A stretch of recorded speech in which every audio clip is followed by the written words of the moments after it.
પશ્ચિમી સંસ્કૃતિના આંધળા અનુકરણ સામે જામનગરમાં સંસ્કારોનો શંખનાદ. વિશ્વ હિન્દુ પરિષદ, દુર્ગા વાહિની અને માતૃશક્તિ દ્વારા આપણી સંસ્કૃતિ આપણી વિરાસત સપ્તાહ અંતર્ગત શહેરની વિવિધ શાળા કોલેજોમાં ભવ્ય જનજાગૃતિ કાર્યક્રમ યોજાયો. કહેવાય છે ને કે સંસ્કાર વગરનું જીવન એ સુવાસ વગરના ફૂલ જેવું છે. ત્યારે ચાલો સાથે મળીને એક નવી પહેલ કરીએ. વેલેન્ટાઇન વીકના બદલામાં સંસ્કાર સપ્તાહ ઉજવીએ.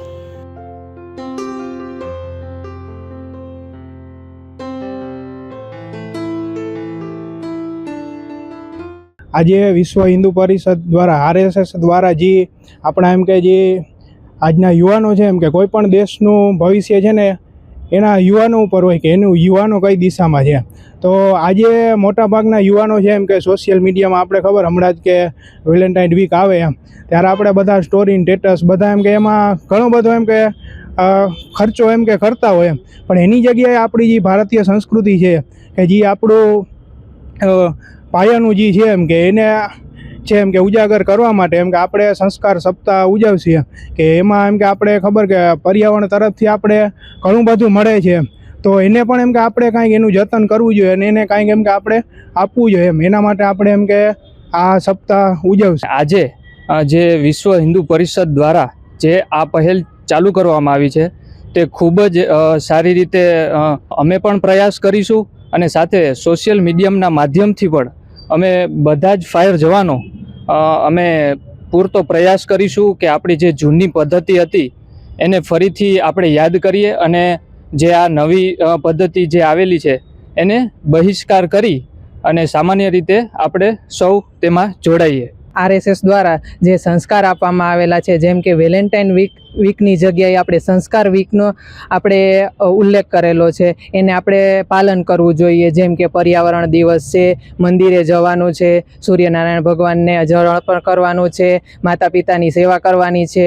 પછી આગળ છે કે જેવી રીતે વેલેન્ટાઇન ડે ઉજવે છે એની જગ્યાએ આપણે બધા સંસ્કારનું પાલન કરવાનું છે. તો હું આ સોશિયલ મીડિયાના માધ્યમથી સર્વ જનતાને અથવા તો બધા લોકોને તમને વિનંતી કરવા માગું છું કે આપણા સંસ્કારને અનુસરો અને પશ્ચિમીકરણને અનુકરણ ન કરો. મારું એવું કહેવાનું છે, હાલ આપણે જે ફોરેન સંસ્કૃતિ છે એના બદલ આપણી ભારતીય સંસ્કૃતિને અપનાવવા માટે એક પહેલ શરૂ કરવામાં આવી છે, જેમાં આપણે વેલેન્ટાઇન દિવસની જગ્યાએ આપણા જે સંસ્કૃતિ છે જેમ કે ગૌ માતાનું પૂજન કરવું, પછી સૂર્ય નમસ્કાર કરવું, પછી માતા પિતાની સેવા કરવી, એવા વિવિધ પ્રકારના જે આપણી સંસ્કૃતિના કાર્ય છે એને અપનાવવી જોઈએ અને જે ફોરેન કલ્ચર છે એનો બહિષ્કાર કરવો જોઈએ. જય હિન્દ, જય ભારત. બાળકોની સર્વાંગીણ ઉન્નતિ માટે અનેક કાર્યક્રમોનું આયોજન વિવિધ સંસ્થાઓ દ્વારા કરવામાં આવતું હોય છે.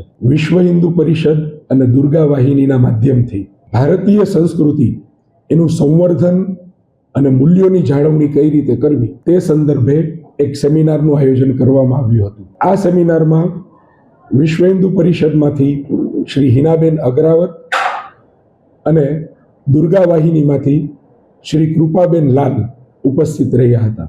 કૃપાબેને ભારતીય સંસ્કૃતિનું સંવર્ધન કઈ રીતે કરી શકાય, આજના સમયમાં જ્યારે પાશ્ચાત્ય વિચારોનો પ્રભાવ વિસ્તૃત બનતો જાય છે ત્યારે વેલેન્ટાઇન્સ વીકને બદલે સંસ્કાર સપ્તાહનું આયોજન કઈ રીતે કરવું તેનું સુંદર માર્ગદર્શન બાળકોને આપ્યું.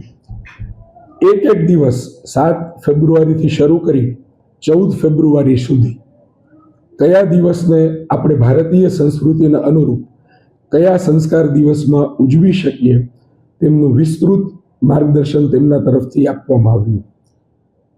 આપણા બાળકો એ ભારતનું ભાવિ છે, ત્યારે બાળકો અત્યારથી જ પાશ્ચાત્ય સંસ્કૃતિના રંગે રંગાવાને બદલે જો આપણી ભારતીય સંસ્કૃતિને અનુરૂપ આપણી સંસ્કૃતિના સંવર્ધન માટે આવા સંસ્કાર સપ્તાહની ઉજવણી કરશે તો મને પૂર્ણ ભરોસો છે કે આપણું ભવિષ્ય વધારે ઉજ્જવળ છે.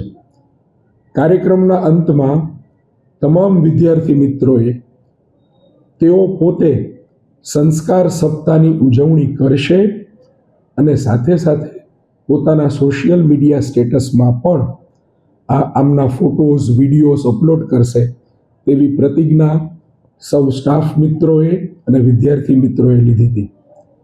આ રીતે સમગ્ર કાર્યક્રમમાં 400 જેવા વિદ્યાર્થી મિત્રો, 30 સ્ટાફ મિત્રો અને વિશ્વ હિન્દુ પરિષદ અને દુર્ગા વાહિનીના સહયોગથી આ રીતે એક સુંદર કાર્યક્રમનો આજે સહયોગ મળ્યો અને સંપન્ન થયો છે.